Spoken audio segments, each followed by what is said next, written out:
Variables होते हैं, local variables, class variables, जिसको स्टैटिक वेरिएबल बोलते हैं। स्टैटिक वेरिएबल को ही क्लास वेरिएबल बोलते हैं।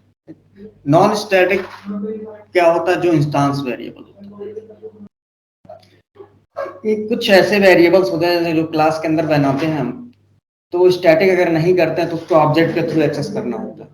तो ये ऑब्जेक्ट वेरिएबल इंस्टांस वेरिएबल बोला जाता है इसको। और नॉन स्टैटिक को डायरेक्ट क्लास वेरिएबल के क्लास के नेम से उसको कॉल किया जा सकता है, इसलिए क्लास वेरिएबल बोला जाता है उसको।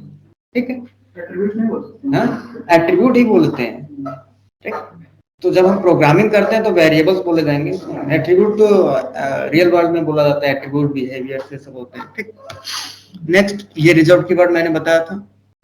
ठीक है, ये नोट कर लेंगे। 3 तरह के वेरिएबल्स होते हैं। अगर कभी भी आपसे पूछा जाए लोकल वेरिएबल क्या होता है, क्लास कितने टाइप्स के वेरिएबल होते हैं, लोकल वेरिएबल्स, क्लास वेरिएबल जिसको स्टैटिक वेरिएबल बोला जाता है, इंस्टेंस वेरिएबल जिसको नॉन स्टैटिक वेरिएबल बोला जाता है।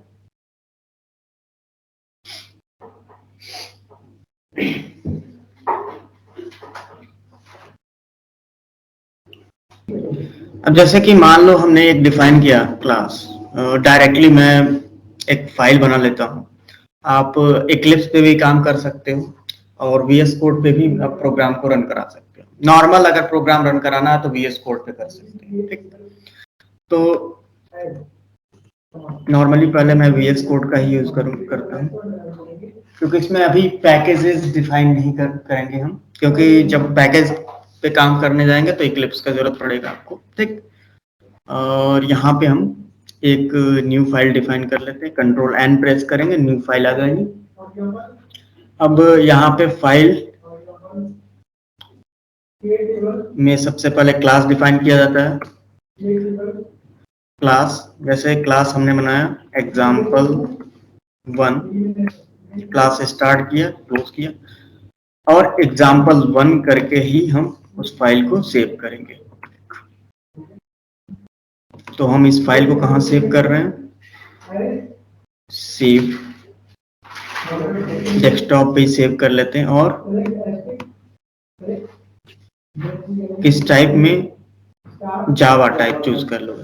एक्सटेंशन अपने आप ऐड कर देता है, केवल आप टाइप चूज कर लोगे तो एक्सटेंशन अपने आप ऐड कर लेगा।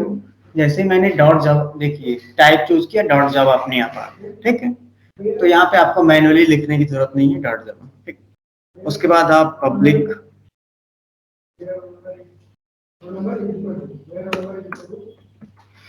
स्टैटिक वायर्ड मेन, ये सारी चीजें अपने आप ये आती हैं। स्ट्रिंग args,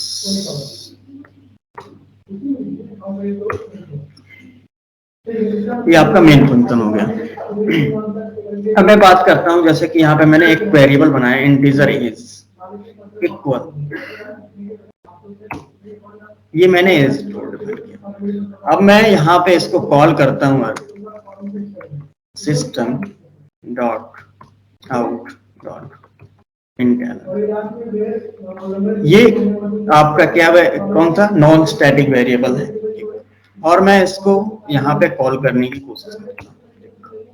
तो ये आपका जो वेरिएबल है, correct, can not make a static reference to the non static field. Non static field है तो हम स्टैटिक की तरह से उसको यूज नहीं कर सकते। देन अगर मैं इसको अब सेव करके रन कराता हूँ, यहाँ पे इसको रन करा देता हूँ, अलाउ, तो यहाँ पे क्या आ रहा है? एरर आ रहा है, error can not make static reference. ठीक, अब मैं इसको स्टैटिक लिख लेता हूँ, एरर हट गया, सेव किया मैंने और यहाँ पे मैंने रन कर लिया, आउटपुट आ गया मुझे 34। नॉन स्टैटिक मीन्स आपने स्टैटिक नहीं लगाया तो नॉन स्टैटिक बोला जाएगा उसको, और तब वो एक्सेसिबल नहीं होगा मेन फंक्शन के अंदर। मेन फंक्शन के अंदर तब एक्सेसिबल नहीं होगा। एक्सेसिबल का मतलब उसको यूज नहीं कर सकता।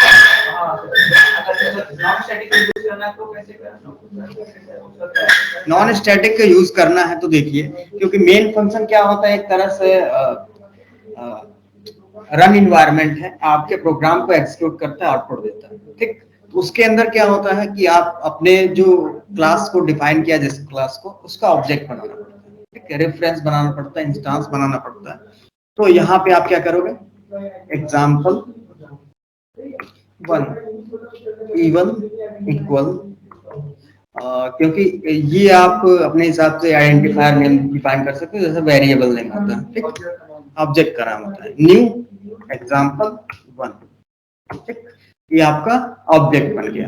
अब इसके थ्रू क्या करेंगे, तब कॉल करेंगे पेज को ऑब्जेक्ट के थ्रू, क्योंकि डायरेक्टली तब कॉल नहीं कर सकते, हम किसके थ्रू एक्सेस कर सकते हैं, ऑब्जेक्ट, रेफरेंस या इंस्टांस बोल सकते हो। तो ये क्या है आपका E1, एक तरह से रेफरेंस बोला जाता है, उस क्लास का रेफरेंस या इंस्टांस या ऑब्जेक्ट, ठीक, एक ही चीज होती है। तो इंस्टांस का मतलब और रेफरेंस का मतलब क्या होता है, एक मीडियम जिसके थ्रू हम डेटा को एक्सेस कर रहे हैं, ठीक, डायरेक्ट हम एक्सेस नहीं कर सकते, एक मीडियम चाहिए। तो वो मीडियम क्या है, ऑब्जेक्ट होता है, जिस ऑब्जेक्ट को डिफाइन करते हैं उसको, क्योंकि क्लास एक तरह से क्या होता है, फिजिकली नहीं होता। तो ऑब्जेक्ट जब हम डिफाइन करते हैं तो वो चीजें फिजिकली डिफाइंड हो जाती है, मेमोरी में बन जाती है, तब जाके उसको एक्सेस कर सकते हैं। क्लियर? तो ये आपका कह सके नॉन स्टैटिक को कॉल करने का तरीका। अब मैं यहाँ पे रन करूंगा तो ये हमारा आउटपुट, स्टैटिक हटा दिया है मैंने, ठीक, तो आप ये कॉल हो जाएगा। क्लियर? तो ये आपका कह सके इंस्टांस वेरिएबल है,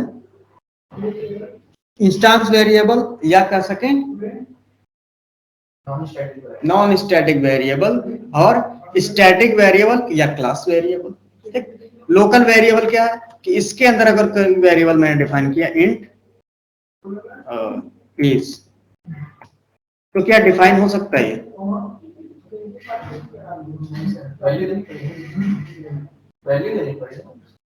हाँ वैल्यू भी दे सकते हो, या विदाउट वैल्यू भी डिक्लेयर तो कर सकते हो। डिक्लेयर तो आप कैसे भी कर सकते हो ना। यहाँ पे मैं अगर डिक्लेयर कर रहा हूँ तो कोई एरर आ रहा है, क्योंकि यहाँ पर भी उसी नेम से वेरिएबल डिक्लेयर है, यहाँ पर उसी नेम से वेरिएबल डिक्लेयर कर रहा हूँ, एरर नहीं आ रहा, कहाँ एरर आ रहा है, ठीक। एरर इसलिए नहीं आ रहा क्योंकि इसका स्कोप या एरिया अलग है और इसका एरिया अलग है डिफाइन करने का, स्कोप बोलते हैं, स्कोप ऑफ वेरिएबल। तो जब एक नियम से अलग अलग स्कोप में वेरिएबल बनता है तो वो अलाउ करता है, ठीक। लेकिन हम सेम स्कोप में एक नेम से वेरिएबल डिक्लेयर नहीं कर सकते। अगर मुझे यहीं पर एक और एज वेरिएबल बनाना हो तो नहीं अलाउ होगा। एक नेम से दो वेरिएबल नहीं डिक्लेयर कर सकते। अब जैसे कि देखो, अब यहाँ पर एज अगर मैं बनाऊंगा दोबारा तो अलाउ नहीं होगा, यहाँ पर अलाउ हो जाएगा, लेकिन यहाँ पर भी अगर मैं दोबारा फिर एज डिफाइन करूंगा तो वो अलाउ नहीं होगा, एरर आएगा। देखो duplicate local variable as, duplicate, हाँ तो अलाउ हो जाएगा, लेकिन डुप्लीकेट आप तो डुप्लीकेट नहीं डिफाइन कर सकते, ठीक है।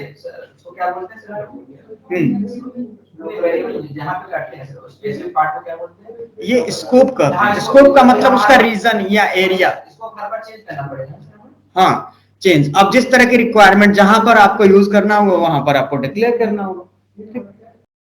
कभी कभी क्या होता है, मेन फंक्शन में डायरेक्ट यूज करना है तो क्या मेन फंक्शन में डिक्लेयर करते हैं कि आउट ऑफ स्कोप इसको यूज ना कर सके। स्कोप का मतलब उसकी बाउंड्री, उसके बाहर वो यूज नहीं हो सकता, ठीक। क्लियर? तो इस तरीके से आप यहाँ पर भी उसी नेम से वेरिएबल डिक्लेयर कर सकते हो और नीचे भी यहाँ पर डिक्लेयर कर सकते हो। क्लियर? तो ये आपका ऐसा तरह ये वेरिएबल कह सके क्या है, इंस्टेंस वेरिएबल है, ठीक। और अगर मैंने डिफाइन किया स्टैटिक इंट नंबर, तो ये क्या है हमारा इंस्टेंस वेरिएबल, इसको बोलते हैं क्लास वेरिएबल, क्योंकि ये डायरेक्ट क्लास से एसोसिएट हो जाता है और उसको प्रिंट करने के लिए ऑब्जेक्ट की रिक्वायरमेंट नहीं होती है। अब देखिए यहाँ पे हमने किसको एक्सेस किया है, ये इंस्टेंस वेरिएबल को, ठीक। तो यहाँ पे आप लिख सकते हो एक्सेस इंस्टेंस वेरिएबल। तो इंस्टेंस वेरिएबल को कॉल करने के लिए क्या यूज किया गया है, पहले ऑब्जेक्ट बनाया गया, फिर उसको कॉल किया गया। फिर अगर मुझे क्लास वेरिएबल को कॉल करना हो, एक्सेस करना हो, एक्सेस क्लास वेरिएबल, तो हमको क्या डिफाइन करना होगा? कुछ नहीं करना, बस उसको कॉल करना है। अगर प्रिंट करना है तो यहाँ पे मैं लिख दूंगा नंबर। ठीक, क्लियर? ये हो गया आपका लोकल वेरिएबल। किसे बोलेंगे? लोकल जो यहाँ पे डिक्लेयर कर रहे हैं मेन फंक्शन के अंदर। जैसे यहाँ पे लूप बनाते हैं, लूप में इंट आई लिखते हैं तो वो लोकल वेरिएबल है। ठीक, इफ के अंदर वेरिएबल कोई बनाते हैं तो लोकल वेरिएबल है। जैसे कि मैंने यहाँ पे कोई वेरिएबल बनाया, एक ब्रैकेट बनाया, तो इसको बोल सकते हैं एक तरह से local variable, local block, anonymous block बोलते हैं। और इस ब्लॉक के अंदर कोई वेरिएबल अगर डिक्लेयर कर रहा हूं इंट इज, ठीक है, तो इसी के अंदर यूज होगा, उसके बाहर यूज नहीं होगा। इसको बाहर अगर मैं यहीं पे अगर प्रिंट करना चाहूं तो एक्सेसिबल नहीं होगा। ठीक, तो ये वेरिएबल क्या होगा? इसके बाहर एक्सेसिबल नहीं होगा। ये एक्सेसिबल अगर इसको चेंज करें तो हम सर क्लास वेरिएबल और इंडेक्स वेरिएबल ये भी चेंज कर सकते हैं, जरूरत नहीं प्रोग्राम में एक ही वेरिएबल होना सर। तो आपके रिक्वायरमेंट है ना, यहाँ पे मैं बता रहा हूँ कौन सा कैसे यूज किया है। अब जैसे रिक्वायरमेंट होगी वैसा यूज करो। ठीक, क्लियर? ये आपका, इसको मैं लिख देता हूँ, ये क्या है? Local variable, local variable. इसके बाद अगर मैं यहाँ पर प्रिंट करने की कोशिश करूंगा एक्स को, तो प्रिंट नहीं होगा। एक्स को या एक्स की वैल्यू को, एक्स को वैल्यू को ही प्रिंट करनी है। एक्स को एक्सेस करूंगा तो एक्स को वैल्यू ही मुझे प्रिंट मिलेगी ना। ठीक, तो अगर उसको एक्सेस करने की कोशिश करूंगा तो वो एक्सेस नहीं होगा। उसी के अंदर एक्सेस कर सकते हैं लेकिन उसके बाहर एक्सेस। जैसे कि मैं यहाँ पे अगर प्रिंट करूँ, मैं यहाँ पे लिख देता हूँ system dot out print L, और मैं लिखूं एक्स, और मैं रन करता हूँ, तो देखिए यहाँ पे एक्स की वैल्यू प्रिंट हो रही है। लेकिन वही उसके बाहर मैं प्रिंट करूं, यहाँ पे मैंने यही कोड यहाँ पर लिखा, मैं रन करता हूँ, देखो एरर आ रहा है। क्या एरर आ रहा है?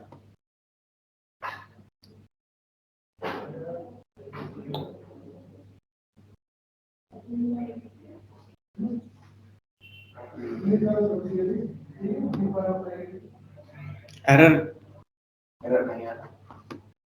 हाँ, एरर देखो, unresolved compilation problem, X can not be resolved to the variable. और लाइन नंबर यहाँ पे एक्सेप्शन आ रहा है। ठीक, तो ये चीज आपका ये वाला एक्सेसिबल नहीं होगा, तो ये मैं कमेंट कर देता हूं और लिख देता हूं एक्स कैन नॉट बी अगर मतलब क्या एक्सेस हियर। ठीक, और एक्स यहाँ पर एक्सेस हो सकता है लेकिन उसके बाहर एक्सेस नहीं हो सकता। ठीक,